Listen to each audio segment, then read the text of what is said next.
Hi guys, welcome back guys to my channel. Terima kasih kepada korang yang dah klik video Bang Kodi ni. Dan terima kasih juga kepada korang yang dah subscribe untuk support channel Bang Kodi. Terima kasih banyak kepada korang semua yang dah subscribe. Dan yang bagi yang belum subscribe lagi, korang bolehlah tekan butang subscribe kalau korang nak mendengar cerita-cerita yang menarik yang Bang Kodi akan sharekan di next video. Pada video kali ini, Bang Kodi nak sharekan kepada korang seorang atlet sukan ni yang famous masa tu, tapi di sebaliknya dia adalah pembunuh bersiri. Okay guys, without further ado, let's roll.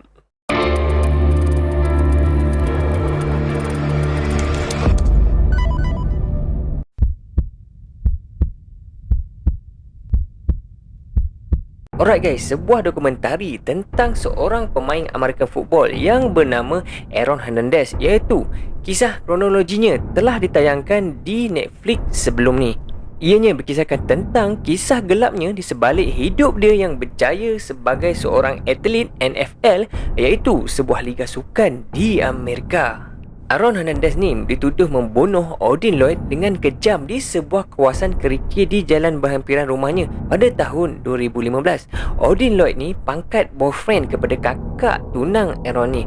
Pada kejadian ni, Aaron merupakan atlet NFL yang berjaya, yang pada masa tu dia baru sign kontrak yang bernilai $40 juta dengan salah satu badan sukan yang paling famous dan berjaya di US masa tu. Dia pun tinggal sebumbung dengan tunang dan anak perempuan diorang. Dan dalam masa yang sama bermain game football ni macam biasa setiap hari Ahad, yang menjadi tontonan rakyat US pada masa tu.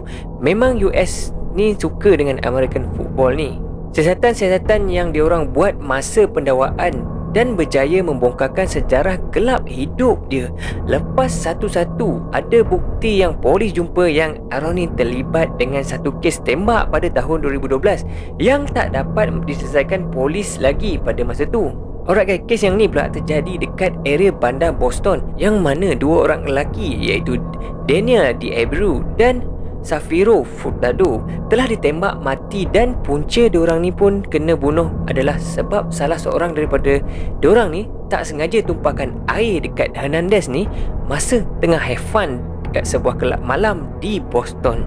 Kes ni berlandaskan lebih kepada testimoni Alexander Bradley, kawan kepada Hernandez sendiri. Bradley ada juga buat pertuduhan yang Hernandez tembak dekat muka dia masa tahun 2013. Nasib baik Bradley masa tu hidup.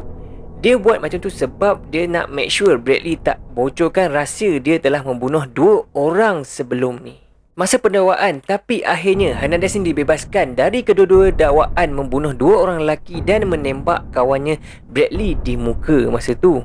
Motif pembunuhan Lloyd ni tak dapat ditentukan secara rasmi, selain pihak pendakwa cakap ada something yang terjadi antara diorang yang berkaitan dengan pecah amanah. Mungkin dia ada suatu rahsia yang dipecahkan oleh si mangsa, tapi memang polis tak dapat apa motif dia bunuh, hanya kaitkan dengan pecah amanah.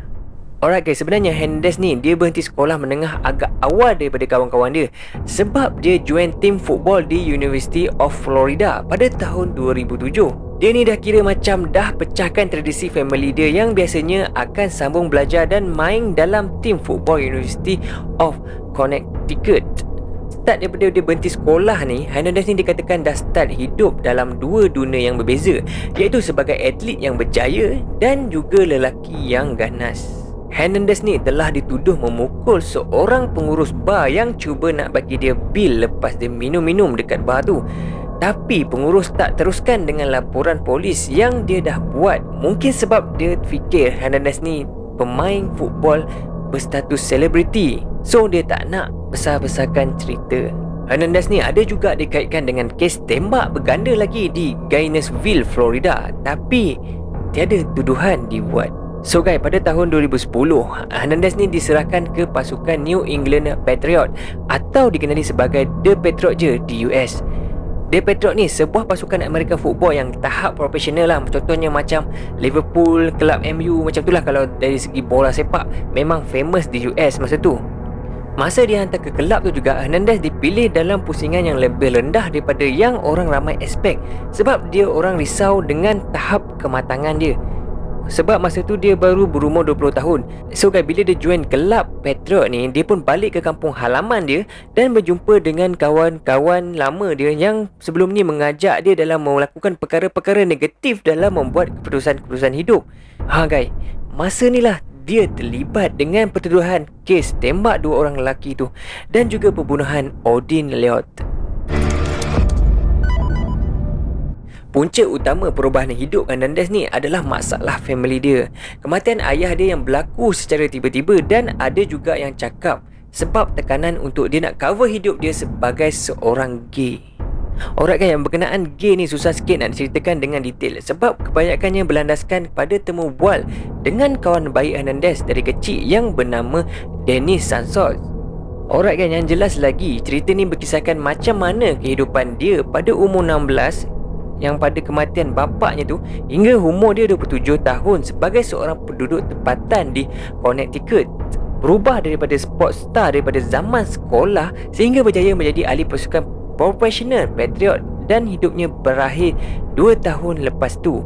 Hernandez ni menggantung diri dia sendiri dalam sel penjara beberapa hari lepas dia bebas dari tuduhan pembunuhan berganda, iaitu pembunuhan lebih dari seorang dalam satu masa.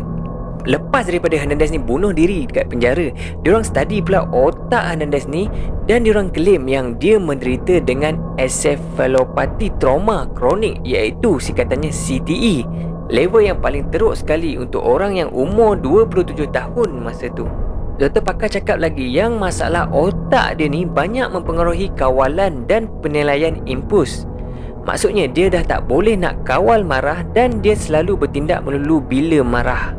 Penyakit dia ni dikatakan memang biasa ditemui dalam kalangan atlet-atlet football ni, mostly daripada hasil bedah siasat yang diorang pernah buat sebelum-sebelum ni dekat atlet-atlet football yang dah meninggal. Kebanyakan atlet-atlet yang pernah bedah ni pernah menunjukkan tingkah laku yang ganas dan tak rasional sebelum kematian diorang.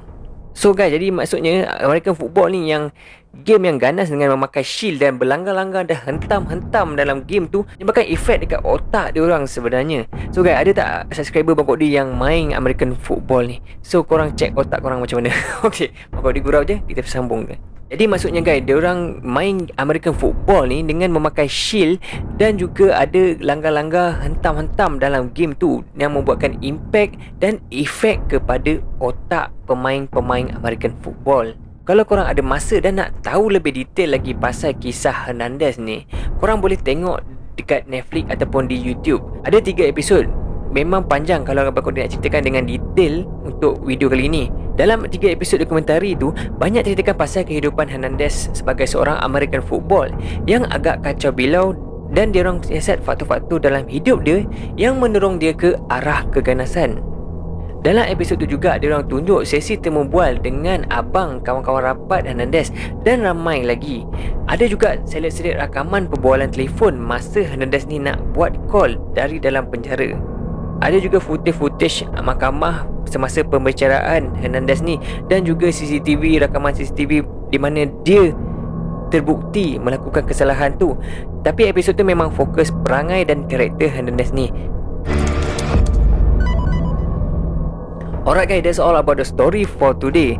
Daripada seorang superstar dan akhirnya dia melakukan pembunuhan bersiri dan dikatakan mempunyai penyakit oleh pakar masa tu. Kalau korang suka konten bercerita macam ni, please consider untuk tekan subscribe. Kita berjumpa lagi guys di next video. Assalamualaikum.